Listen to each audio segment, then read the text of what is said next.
మీరు ఇది విన్నారా? శ్రీకృష్ణుడు కట్టించిన ద్వారకా నగరం 10,000 సంవత్సరాల నుంచి సముద్రంలోనే మునిగిపోయి ఇప్పటికీ ఉందని.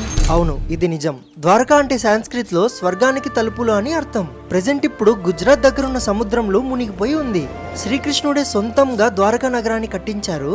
ఈ విషయం భగవద్గీత, మహాభారతం, స్కంద పురాణం, విష్ణు పురాణం, హరివంశాల్లో చెప్పారు. మహాభారతం ప్రకారంగా ద్వారకా నగరంలో 9 లక్షల పైన రాయల్ ప్యాలెసెస్ ఉన్నాయంట. ఆ ప్యాలెసెస్ మొత్తం గోల్డ్, సిల్వర్ మరియు వజ్రాలతో కట్టించారు. 2002లో సైంటిస్టులు సముద్రం కింద పరీక్షించగా సముద్రం లోపల నుంచి హైలీ అడ్వాన్స్ ఉన్న నగరాన్ని గమనించారు. అక్కడ వాళ్ళకి దొరికిన వస్తువులను, రాళ్లను కార్బన్ డేటింగ్ చేశారు. వాటి వయసు ఎంత ఉండొచ్చో తెలుసుకున్నారు. సుమారుగా 7,000 సంవత్సరాల నుంచి 9,500 సంవత్సరాలు పాతవంట. అవును, మీరు విన్నది కరెక్టే. ఈజిప్షియన్లు, చైనీసులు మరియు ఓల్డ్ హరప్పన్ సివిలైజేషన్ కంటే ఓల్డ్ హిస్టరీ మన శ్రీకృష్ణుడిది. జై శ్రీకృష్ణ. వాసుదేవ్ కృష్ణ.